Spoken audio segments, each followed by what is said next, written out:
Hello guys, welcome to my YouTube channel sister study studio. तो आज हम करने वाले हैं पार्ट 2 की वीडियो में ह्यूमन रिसोर्सेज। हमने यहाँ तक कर लिया था टेक्नोलॉजी भी एक ह्यूमन मेड रिसोर्स है। अब हमें उसके आगे से करने ह्यूमन रिसोर्सेज।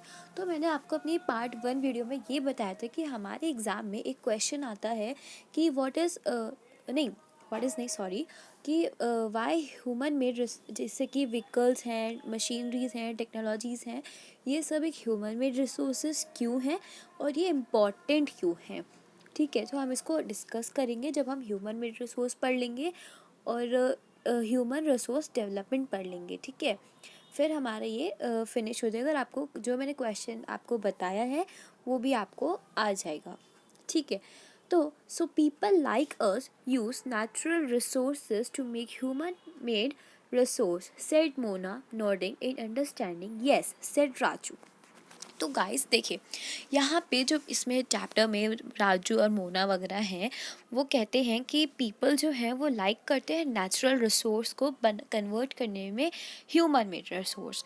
और आपको पता ही है कि ह्यूमन मेड रिसोर्स क्या होता है कि जो भी नॉर्मल हमारे नेचुरल रिसोर्स होते हैं, जब हम उनको कन्वर्ट कर देते हैं, उनका मॉडिफिकेशन कर देते हैं, तो हम उन्हें ह्यूमन मेड रिसोर्स बना देते हैं। ठीक है, अब और डिटेल में पढ़ते हैं what is human made resource. तो हमारा टॉपिक शुरू होता है यहाँ से। एक second guys, this one. Okay, people can make the best use of nature to create more resources when they have the knowledge, skill and technology.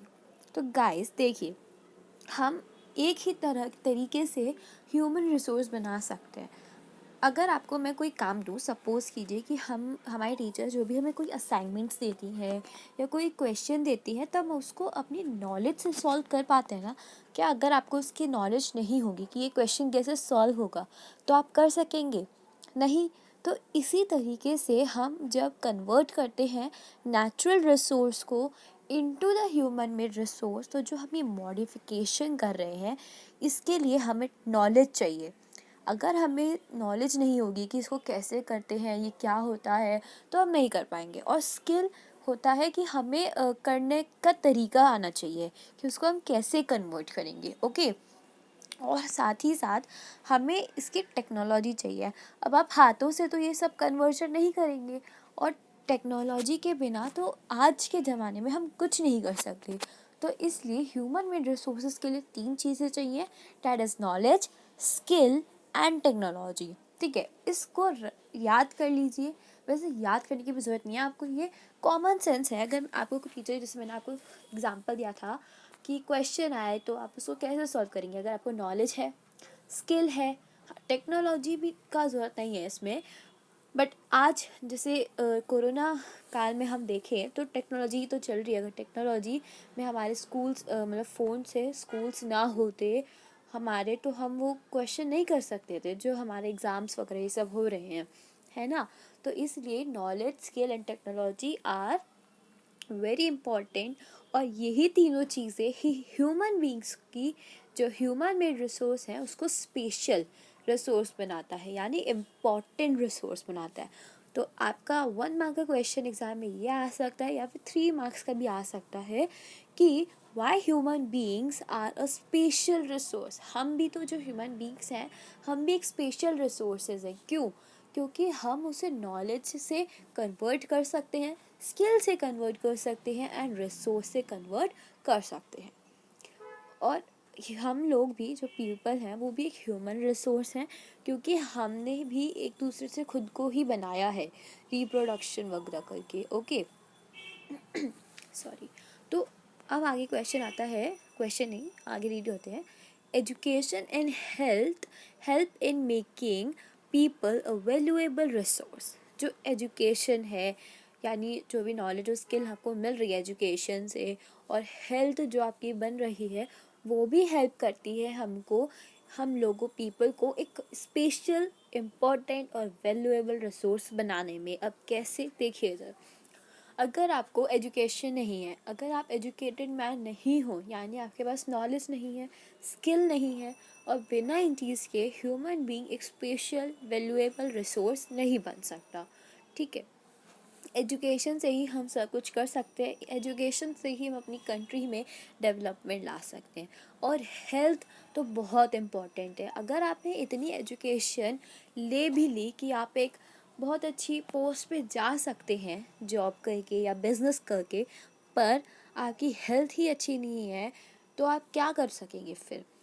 यानी अगर देखिए, आप बहुत आपने एजुकेशन ले रखी है, बहुत ही एजुकेटेड मैन आप हैं और आप बहुत ही हाई पोस्ट पे हैं, लाइक गूगल के कंपनी में काम कर रहे हैं, तो और पर आपकी हेल्थ ही अच्छी नहीं है, आप बहुत बीमार रहते हैं हर वक्त, मतलब हर 2 दिन में बीमार हो जाते हैं और घर पे ही रहते हैं, तो एक तरीके से एजुकेशन और तो फिर आप उस एजुकेशन का कुछ कर ही नहीं पाएंगे, आप घर पे ही रहेंगे, अपनी तबीयत ही सुधारते रहेंगे। तो एजुकेशन एंड हेल्थ जो है वो हेल्प करता है पीपल को एक वैल्यूएबल रिसोर्स बनाने में, ठीक है। अब improving the quality of people skill so that they are able to create more resource is known as human resource development. अब देखिए, यहाँ पे जो ह्यूमन रिसोर्स डेवलपमेंट है ना, उसकी जो डेफिनेशन गिवन है, हम उससे नहीं समझेंगे कि ह्यूमन रिसोर्स डेवलपमेंट होता क्या है। हम ह्यूमन रिसोर्स डेवलपमेंट को उसके वर्ड से, उसके नेमिंग से ही पहचानेंगे। कैसे? देखिए, तो पहले हम जो ये 3 वर्ड्स गिवन है, ह्यूमन रिसोर्स डेवलपमेंट, इसको हम ब्रेक करेंगे, इसका एक एक करके मतलब समझेंगे। देखिए, ह्यूमन मतलब इंसान, रिसोर्स मतलब जो भी चीज़ हमारे यूज़ में आ सकती है, एंड डेवलपमेंट मीन्स जिसको हम डेवलप कर सकते हैं, बहुत ही मतलब जो भी वो चीज़ है हम उसको और अच्छा बना सकते हैं और गुड क्वालिटी में प्रोड्यूस कर सकते हैं, ठीक है।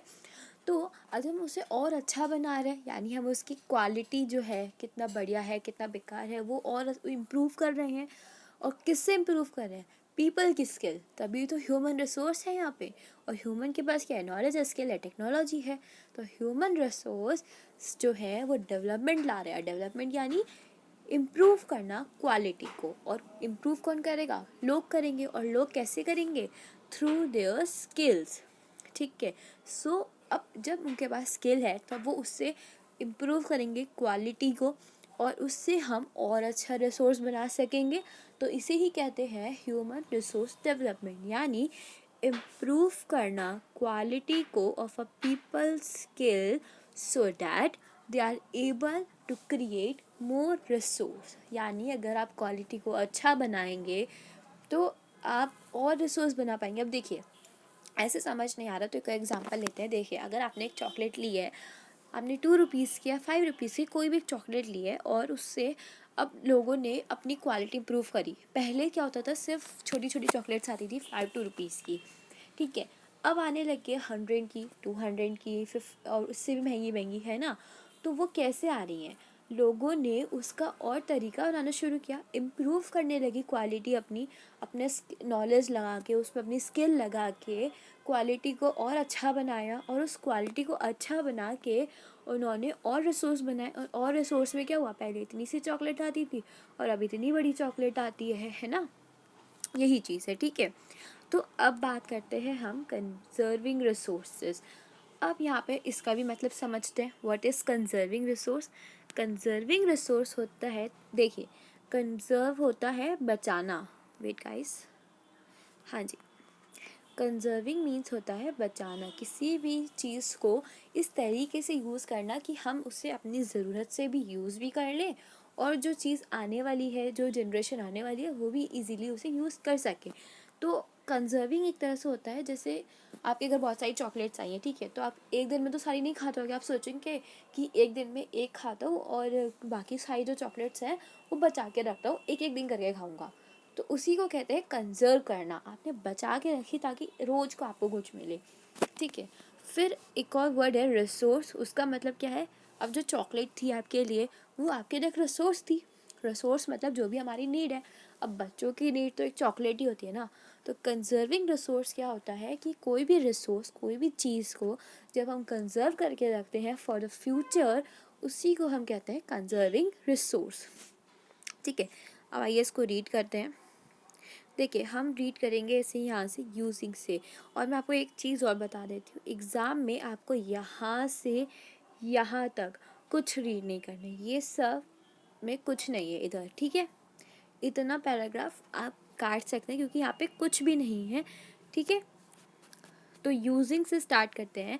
Using resources carefully and giving them time to get renewed, उसको हम कहते हैं रिसोर्स कंजर्वेशन। अभी मैंने बताया कि कुछ भी रिसोर्स को जब हम देख के यूज़ करते हैं, केयरफुली यूज़ करते हैं और आने वाले टाइम के लिए हम ताकि उसे यूज़ कर सकें, इसलिए हम उसे कंजर्व करते हैं, उसी को हम कहते हैं रिसोर्स कंजर्वेशन। ठीक है, अब बात आती है what is sustainable development. Sustainable development मैं आपको बताती हूँ क्या होता है। देखिए, जैसे कि हम रिसोर्स डेवलपमेंट में होता है, जैसे वाटर चीज़ है या कोई भी और चीज़ें होती हैं जो हम अनलिमिटेड यूज़ कर रहे हैं, हमें उसकी ये नहीं पता कि वो कितना है कितना नहीं, बस हमें जितना चाहिए हम यूज़ कर रहे हैं, और हम कभी कभी ज़्यादा भी यूज़ कर लेते हैं जितनी हमें उसकी ज़रूरत नहीं है। जैसे एक दिन में अगर हम एक चॉकलेट खाएं तो काफ़ी है ना, ज़रूरी थोड़ी ना कि पूरे दिन एक ही डिब्बा खाओ, है ना, कि पूरा डिब्बा आज ही खा जाओ। तो उसी तरीके से जब हम रिसोर्स को बैलेंस करके चलते हैं, हम उन्हें अपनी जो जितनी हमें आज ज़रूरत है हम उसे यूज़ कर लें, पर आने वाले टाइम के लिए भी हम उससे उसी तरीके से यूज़ कर सकें जितना हमें अपने फ्यूचर में करना है उस चीज़ का रिसोर्स, तो उसे कहते हैं सस्टेनेबल डेवलपमेंट। आई थिंक आपको कुछ समझ नहीं आएगा, मैं दोबारा एक्सप्लेन करती हूँ फॉर गिविंग एन एग्जाम्पल। देखिए, अगर मैं एग्जांपल लूँ वाटर का, तो मैंने वाटर आज जैसे कि आप जानते हैं कि बहुत ही ज़्यादा लोग वाटर यूज़ कर रहे हैं, और वाटर का गलत तरीके से भी यूज़ कर रहे हैं। मतलब गलत तरीके से मैं कहना चाह रही हूँ कि ज़्यादा यूज़ कर रहे हैं, वेस्ट कर रहे हैं वाटर को, टैप्स खुले छोड़ देते हैं। ठीक है, तो हमें टैप्स खुले छोड़ने की क्या ज़रूरत है, हम जितना यूज़ कर रहे हैं हम वो तो चलो ठीक है, वो कंजर्व तो हो रहा है हमारे लिए, बट जो हम टैप खुला छोड़ रहे हैं वो बच भी तो वो गिर रहा है, वेस्ट हो रहा है। अगर हम उसे बचा ले, कंजर्व कर ले, तो आने वाले टाइम में, फ्यूचर टाइम में हम उसे यूज़ कर सकते हैं। उसी को कहते हैं सस्टेनेबल डेवलपमेंट। ठीक है, अब सस्टेनेबल डेवलपमेंट यानी कंजर्व करना रिसोर्स को, उसके कंजर्व करने के रिसोर्स को बहुत तरीके हैं। ठीक है, वो हम पढ़ेंगे। तो देखिए, each person can contribute by reducing consumption. अब हम रिसोर्स कैसे कंजर्व कर सकते हैं, सिंपल सी चीज़ है, जितनी आपको ज़रूरत है आप उतना यूज़ करो, एक्सेस यूज़ मत करो। यानी अपना जो आप यूज़ कर रहे हो उतना तो ठीक है जितनी आपकी ज़रूरत है, पर ज़्यादा यूज़ मत करो, वेस्ट मत करो, और हो सके तो कम यूज़ करो। ज़्यादा यूज़ करने की क्या मतलब है, फिर फ्यूचर में आप कहोगे कि काश हम बचा लेते तो हम आज यूज़ कर लेते। ठीक है, okay, recycling and reusing the things. अगर हम चीज़ों को रिसाइकल कर लें, जो हमने ये चीज़ यूज़ करी है हम उसको फैक्ट्री में ले जाएं, ऐसी कंपनी सेटअप करें, और वहाँ पे दोबारा उस चीज़ का रिसाइकल हो कि नई चीज़ प्रोड्यूस हो, रीयूज़ कर सके हम उसको, तो वो और भी बढ़िया है। एक ही चीज़ से हम 2 बार यूज़ कर सकते हैं उसे, तो वो चीज़ बच रही है।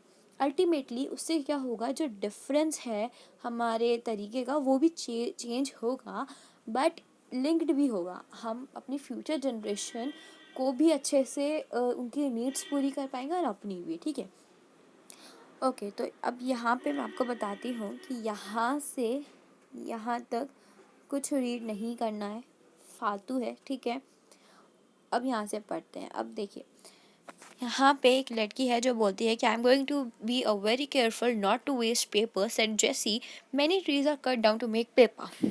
अब उसने बोला है कि अब मैं बहुत ही केयरफुल तरीके से यूज़ करूँगी पेपर को, मैंने वेस्ट नहीं करूँगी। क्यों? क्योंकि पेपर जो है वो ट्रीज से बन रहा है। तो अब कुछ लोग होते हैं कि एक पेज पे लिखा उन्हें पसंद नहीं आता, वो फाड़ के फेंक देते हैं और दूसरा यूज़ कर लेते हैं। अब एक पेपर को बनाने के लिए कितने ट्रीज कट डाउन होते हैं ना, बहुत ही ज़्यादा। आपको नहीं पता होगा बट मैं बता दूँ कि maximum 10 to 5 papers trees use हो ही जाते हैं पेपर को बनाने के लिए। ठीक है, पर आप क्या करते हो, पेपर यूज़ करते हो, फेंक देते हो, और यूज़ करते हो और फेंक देते हो। तो उससे क्या हो रहा है, जो ट्रीज़ हैं वो भी वेस्ट हुए, पेपर जो है वो भी वेस्ट हुआ। तो इसलिए अब ट्रीज़ कम होंगे तो हमें ऑक्सीजन नहीं मिलेगा, और ट्रीज से सिर्फ ऑक्सीजन ही नहीं, सारी चीज़ें मेनली ट्रीज से ही आती है। तो इसलिए चीज़ों को देख के यूज़ करें, जितनी नीड है उतनी तो करिए। ठीक है, I will see that electricity is not wasted in my house, shouted Mustafa. Electricity comes from water and coal. अब वाटर और कोल के बिना हमारे देश में ही पूरे हर जगह में कमी है, क्योंकि लोग अनलिमिटेड यूज़ करते हैं। अब इलेक्ट्रिसिटी देखिए, शहरों में आती है, विलेजेस में नहीं आती। क्यों नहीं आती विलेज में? क्योंकि शहरों में लोग इतना यूज़ कर लेते हैं, हम विलेजेस तक जो पीपल है ना उनका भी अब खुद ही यूज़ कर लेते हैं, और जितनी उनको प्रोवाइड करनी चाहिए वो सारी हम यूज़ कर लेते हैं, तो उन्हें क्या मिलेगा फिर? देखिए, आपके घर 2 चॉकलेट आई है सपोज़ कीजिए, और वो दोनों चॉकलेट, एक आपके लिए थी और एक आपके भाई या बहन के लिए थी, ठीक है? अब आपने उसकी भी खा ली, तो उसको तो कुछ नहीं मिलेगा ना फिर। इसी तरह से विलेजेस और विलेजेस एंड सिटीज़ में भी यही होता है। सिटीज़ के लोग विलेजेस का भी यूज़ कर लेते हैं और अपना भी, तो इसलिए विलेज को नहीं मिलता है और उसकी वजह से उन्हें सफ़र करना पड़ता है। तो इलेक्ट्रिसिटी को हमें देख के यूज़ करना चाहिए, क्योंकि वो वाटर कॉल से बनता है और ये दोनों भी चीज़ भी कम हो रही है, तो हमें यूज़ करना चाहिए इन सबको देख के, ठीक है? फिर आगे वो बोलते हैं कि मैं वाटर वेस्ट नहीं करूँगी, क्योंकि एक एक बूंद पानी की बहुत ज़्यादा प्रीशियस है। जैसे कि आपको पता है, हमारे देश में ही हर जगह फ्रेश वाटर, एकदम प्योर वाटर की बहुत कमी है। ओनली 1% ही वाटर अवेलेबल है, फ्रेश वाटर मैं कह रही हूँ, अवेलेबल है हमारे लैंड पे, जो कि हम पी सकते हैं 1%। और आबादी कितनी है? 13 करोड़। तो फिर कैसे मिलेगा पानी? इसलिए एक एक बूंद को बचा के रखिए, क्योंकि हर एक एक बूंद महत्वपूर्ण है, प्रीशियस है। Together we can make a difference, surest the children. अब चिल्ड्रन कहते हैं कि हम अगर एक साथ मिल के इन सब चीज़ों का यूज़ ढंग से करें तो हम डिफरेंस ला सकते हैं, हम डेवलपमेंट भी ला सकते हैं। अगर हम इन चीज़ों का ढंग से यूज़ करें तो किसी को किसी चीज़ की कमी ही नहीं होगी ना। सिटीज़ वाले देख के यूज़ करेंगे, विलेज को भी मिलेगा, सिटी को भी मिलेगा, दोनों हैप्पीली रहेंगे। बट अगर सिटी को मिल रहा है, विलेज को नहीं मिल रहा, तो इसलिए अमीरी गरीबी का गैप भी बढ़ रहा है, डिफरेंस भी बढ़ रहा है। बहुत चीज़ें मैटर करती हैं अगर आप ज़्यादा यूज़ करते हो तो, ठीक है? The future of our planet and its people is linked with our ability to maintain and preserve the life support system that nature provides. ठीक है, तो अब यहाँ पे हमें बोला है कि अगर हमें अपना प्लैनेट पे सब चीज़ों को बचाना है, हमें अपने आप को भी बचाना है ना, तो हमें नेचर से जुड़े रहना है। वो कैसे जुड़ना है? हमें अपनी एबिलिटी, जो हमारी क्षमता है किसी भी चीज़ को लेने की, कंजर्व करने की, कि हम आज इतना ही वाटर ले लेंगे। हम कहते हैं ना कि जैसे कि हम कभी कभी ओवर यूज़ कर लेते हैं, चीज़ों को ज़्यादा कर लेते हैं, तो ज़रूरत क्या है ज़्यादा यूज़ करने की? कम यूज़ करें, ठीक है? अगर आप कम यूज़ करेंगे तो सबको मिलेगा, और अगर आप अभी सारा यूज़ कर लेंगे तो फ्यूचर आने वाले टाइम में आप क्या यूज़ करेंगे फिर, बताइए, है ना? इसलिए अब इसको बचाने के लिए बहुत तरीके हैं, कुछ 3 याद दिए हुए हैं। All uses of renewable resource are sustainable.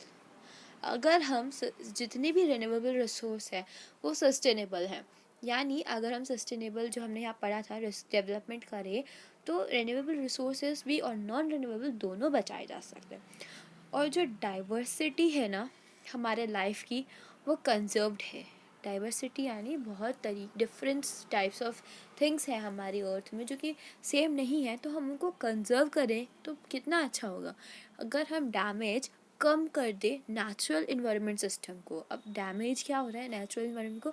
Ozone layer depletion हो रहा है, ग्लोबल वार्मिंग हो रही है, ये सब कम हो जाए तो कितना अच्छा होगा, ठीक है? तो गाइस, हमारा चैप्टर यहाँ पे फिनिश हो गया है। अगर आपको कोई भी डाउट है, please let me know in the comment sections below.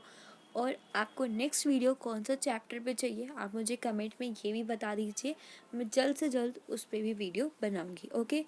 And please support, and if you like the video, please like, share and subscribe.